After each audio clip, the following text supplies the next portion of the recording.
Hey there, you all. I'm Adya. Welcome back to my channel. And today we will burst myths about CBSE board exams together. मतलब भाई मुझे समझ नहीं आता कि board बच्चे के होते हैं, टेंशन सबको हो रही है, उसके अलावा बच्चे को नहीं हो रही है, पूरी दुनिया को हो रही है. मतलब तुम्हें कॉन्स्टेंटली बोलते रहेंगे सब लोग, तेरे बोर्ड्स हैं, तेरे बोर्ड्स हैं, तेरे बोर्ड्स हैं, तू तो पढ़ाई कर, हो तेरा क्या होगा, इस साल तो तेरे बोर्ड्स हैं, इस साल तो तेरे पास टाइम ही नहीं होगा, ये वो ये. अरे क्या भाई, बचपन से देते आ रहे हैं ना एग्जाम्स. तो बोर्ड्स के नाम पे इतना अलग से वो क्यों जाता है. मतलब मुझे ऐसा लग रहा था जब मैं अपने बोर्ड्स देने जा रही थी, 10th और 12th दोनों के, मुझे लिटरली ये वाली फीलिंग आ रही थी कि नहीं, मैं कोई एग्जाम देने नहीं जा रही हूँ, मैं तो जंग लड़ने जा रही हूँ. और मुझे समझ नहीं आता लोग ऐसे क्यों कहते हैं, हो इस बार तो बोर्ड्स हैं तुम्हारे, हो करने वाली क्या बात है इसमें. बंदा डरा हुआ नहीं है कि उसके बोर्ड्स हैं, लेकिन दुनिया वाले बोल बोल के बोर्ड्स हैं वो ज़्यादा डरा देते हैं. वो पैनिक मोड में ऑटोमेटिकली इंसान आ जाता है. मतलब लेजिट ऐसा होता है कि अगर फैमिली में कोई ट्रिप बन रहा है, कोई प्लानिंग हो रही है कहीं घूमने की, तो तुम्हें ऑटोमेटिकली एक्सक्लूड कर दिया जाएगा ये कह के कि नहीं, उसके तो बोर्ड्स हैं, उसके पास तो टाइम ही नहीं है ना, उसे तो पढ़ना होगा.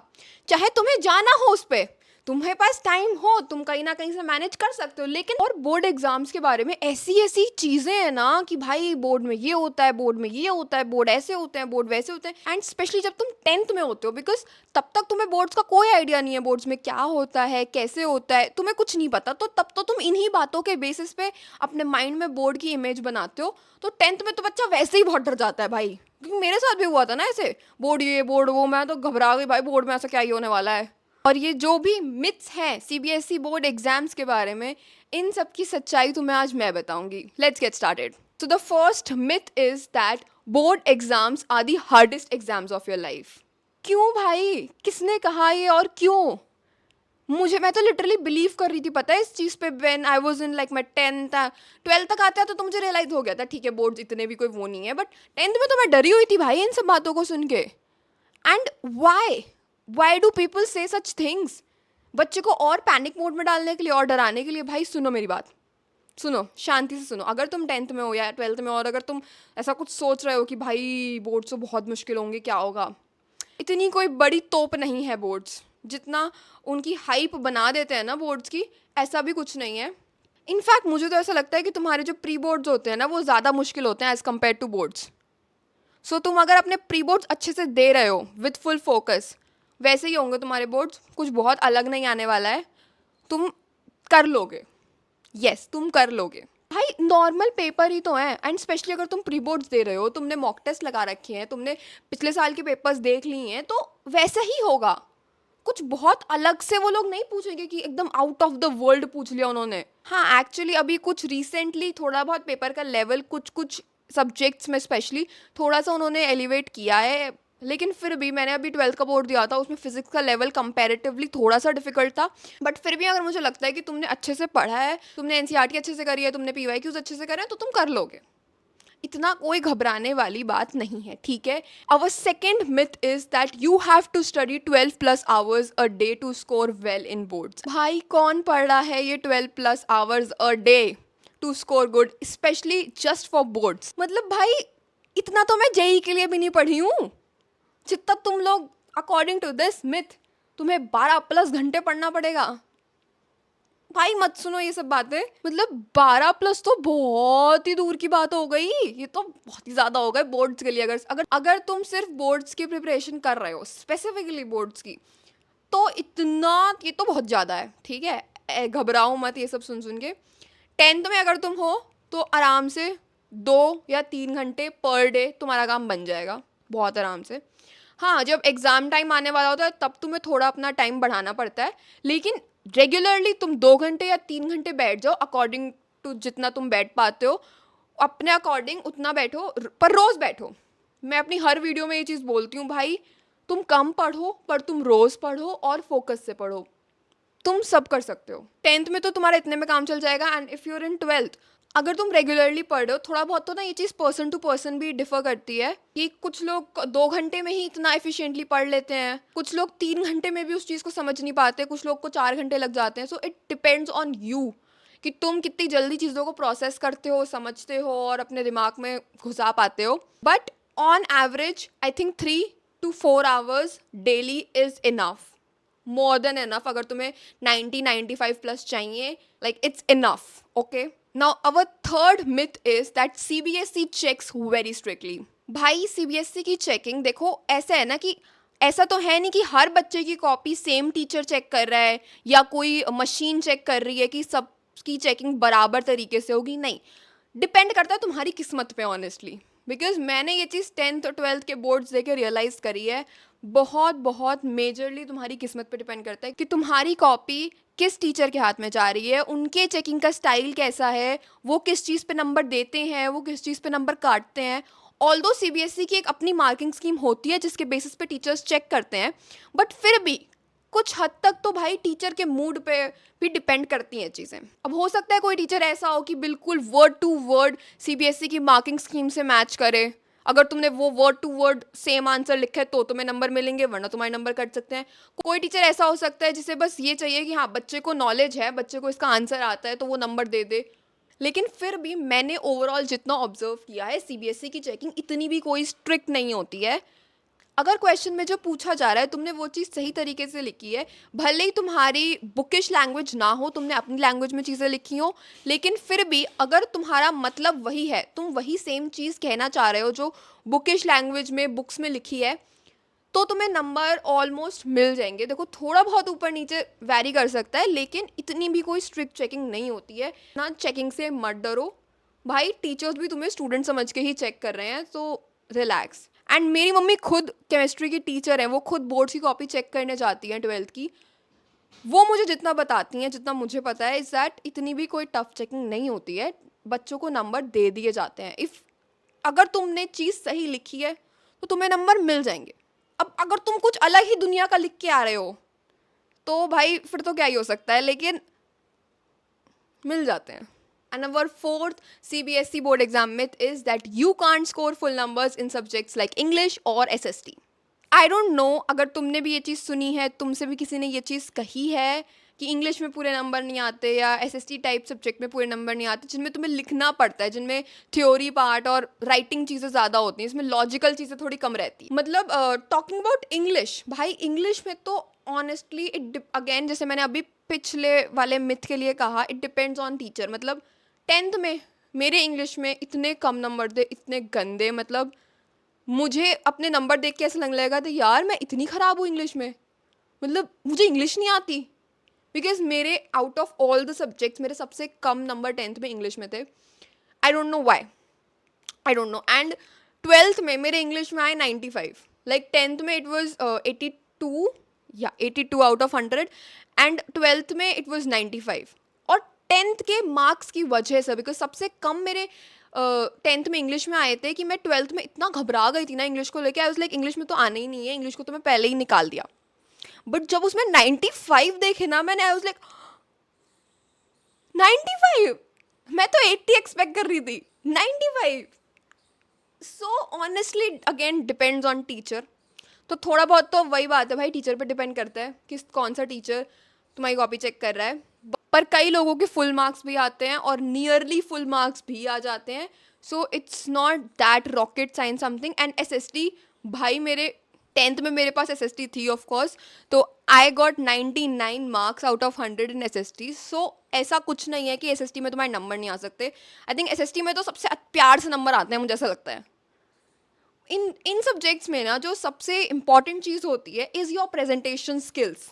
लाइक SST में तुम किस तरीके से आंसर को पॉइंट्स में डिवाइड कर रहे हो. बिकॉज मैंने 10th में SST में अपने आंसर सिर्फ पॉइंट्स में लिखती थी. कई लोग पैराग्राफ में लिख देते हैं, एक ही पैराग्राफ में सब कुछ लिखा हुआ है.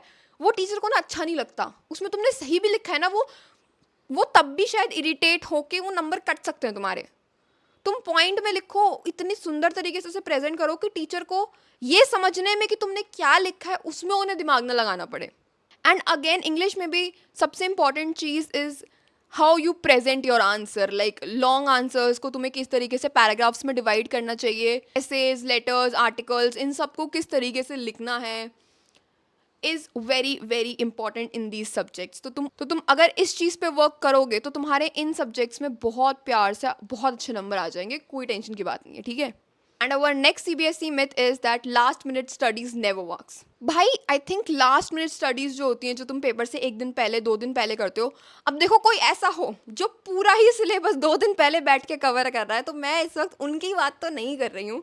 मैं इस वक्त उनकी बात कर रही हूँ जो लास्ट मोमेंट पे रिविजन करते हैं, मॉक टेस्ट लगाते हैं या फिर अपने शॉर्ट नोट से पढ़ते हैं. आई पर्सनली थिंक कि जो लास्ट मिनट रिविजन होता है ना, is very very very important. अगर तुमने शॉर्ट नोट्स बनाए हैं या फिर बुक में कुछ चीज़ें हाईलाइट कर रखी हैं, तो तुम उन्हें लास्ट मिनट पे पढ़ रहे हो, और maybe your practising mock test और PYQs और एवरीथिंग. आई थिंक ये सबसे सबसे ज़्यादा हेल्पफुल होते हैं इन योर प्रिपरेशन, बिकॉज ये एक्चुअली में तुम्हें कॉन्फिडेंस देते हैं. बिकॉज ऐसा होता है कि तुम पढ़ तो लेते हो, तुम्हें सब कुछ आता है, पर क्योंकि तुम्हारे पास कॉन्फिडेंस नहीं है कि तुम्हें सब कुछ आता है, ऐसा लग रहा होता है कि भाई मैं फेल हो जाऊंगी, मैं फेल हो जाएंगे, हमें कुछ नहीं आता, पेपर सारा खराब हो जाएगा. इस चक्कर में आधी चीज़ें जेन्युइनली दिमाग से निकल जाती हैं, और पेपर में बैठ के तुम्हें जेन्युइनली क्लिक नहीं होता कि यार ये पढ़ा तो था पर याद नहीं आ रहा.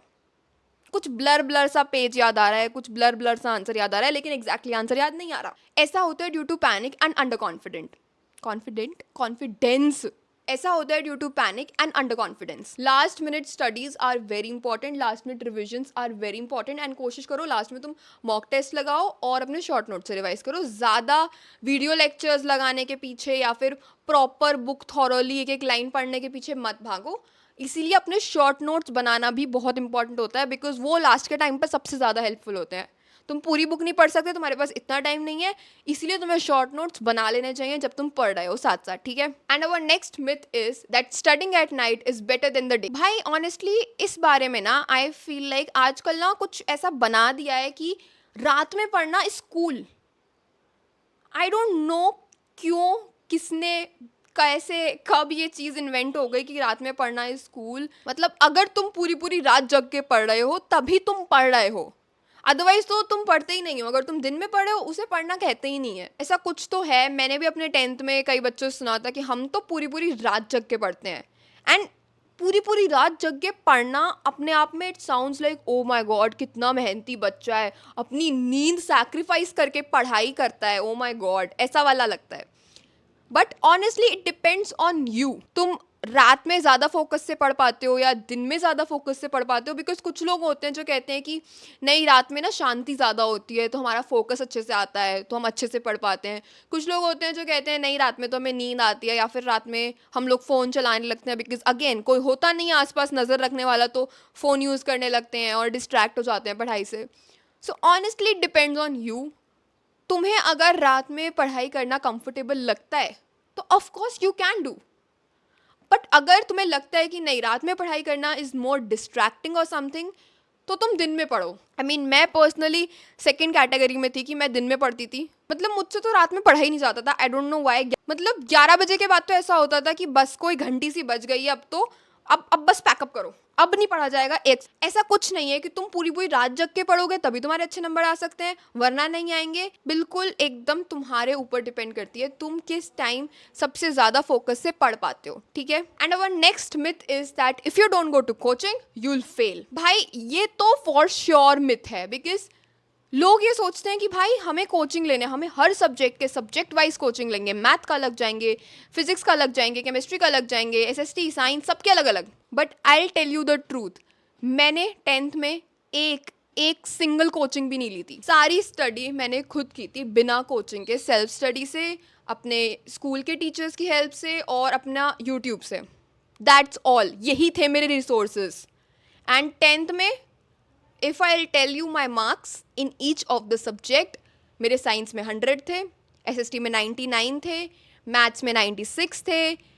बस एक हिंदी और इंग्लिश ही था जिसकी वजह से मेरी परसेंटेज ओवरऑल कम हो गई. अदरवाइज मेन 3 सब्जेक्ट में तो मेरी परसेंटेज और मेरे मार्क्स सब बढ़िया थे. सो ऐसा कुछ भी नहीं है कि तुम कोचिंग के बिना नहीं निकाल सकते. एंड टॉकिंग अबाउट ट्वेल्थ में हाँ मेरी कोचिंग थी, बट वो मेनली JEE के लिए थी, वो बोर्ड्स के लिए नहीं थी. And many of my classmates in 12th उनकी कोई कोचिंग नहीं थी, वो सेल्फ स्टडी करते थे और उनके बहुत अच्छे अच्छे रिजल्ट्स आए थे. कईयों के उनमें से 90+ आए थे, एक दो के 95+ आए थे. सो इट्स नथिंग कि तुम कोचिंग के बिना नहीं निकाल सकते, तुम निकाल सकते हो.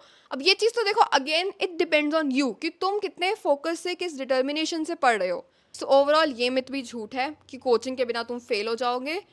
इनफैक्ट कोचिंग के बिना कई लोग जो करते हैं भाई, करने वाले 90-95 प्लस भी ले आते हैं. And our next myth about CBSE board exams is that using fancy vocabulary in English फेचेस more marks. I mean honestly अगर मैं अपना एक्सपीरियंस तुम्हारे साथ शेयर करूं, वेदर इट्स 10th और इट्स 12th, मैंने कोई फैंसी वोकेबुलरी यूज़ नहीं की थी दोनों ही टाइम पे. और एक बार मेरे बहुत ख़राब नंबर भी आए इंग्लिश में, एक बार मेरे बहुत अच्छे नंबर भी आए हैं, पर मैंने दोनों में ही फैंसी वोकेबुलरी यूज़ नहीं की थी. सो ऑब्वियसली भाई बहुत बहुत ही कोई next level ChatGPT level vocabulary होना is not necessary. You know what, English के लिए you can use simple words, simple lines, लेकिन वो अंडरस्टैंडेबल होनी चाहिए और अगेन वो अच्छे से प्रेजेंटेड होनी चाहिए. इंग्लिश में कोई इतनी हाई फाई वोकेबुलरी यूज़ करने की ज़रूरत नहीं है. सिंपल वर्ड्स यूज़ करो जो तुम रेगुलरली अपनी इंग्लिश में करते हो और जो तुम्हें आते हैं. आराम से सिंपल सेंटेंसेस बनाओ.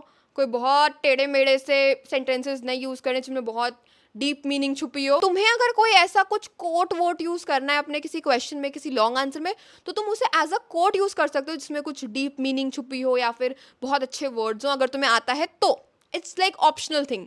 बट ऐसा नहीं है कि तुम्हें पूरे आंसर में ही वो सब चीज़ें यूज़ करनी है और बहुत बड़े बड़े वर्ड्स एंड बहुत डीप मीनिंग वाली लाइन्स यूज़ करनी है. नहीं, मे बी भाई टीचर समझ ही ना पाए, हु नोस. इसलिए ज़्यादा कॉम्प्लिकेट करने की ज़रूरत नहीं है. Keep it simple, keep it easy, keep it understandable and keep it presentable. Okay. And our next myth is that you need to memorise everything to score well. भाई I know sometimes रट्टाफिकेशन is important और may be कुछ लोग तो भाई सिर्फ रट्टा मार के ही नंबर लेके आते हैं, वही चीज़ें लिख के आते हैं. खुद से कुछ लोग नहीं बना पाते हैं, that's okay. But again there are a few people जो हर चीज़ याद नहीं रख सकते and I think I am one of those. मुझसे हर चीज़ याद नहीं होती थी. लाइक इवन लाइक SST भी. SST में लोग कहते हैं ना कि तुम्हें पूरा एकदम रटाफिकेशन करना है, तुम्हें हर चीज़ बस याद करनी है, dates, events and incidents and everything तुम्हें बस याद करना है. बट मैंने वो चीज़ भी समझी थी. It's like weird. मैं पता है कोई मुझसे पूछता है ना कि तुमने 10th में SST कैसे करी एंड एवरीथिंग, मैं उससे बोलती मैंने तो समझी थी उसे. SST कौन समझता है? मैं कहा मैंने समझी थी भाई.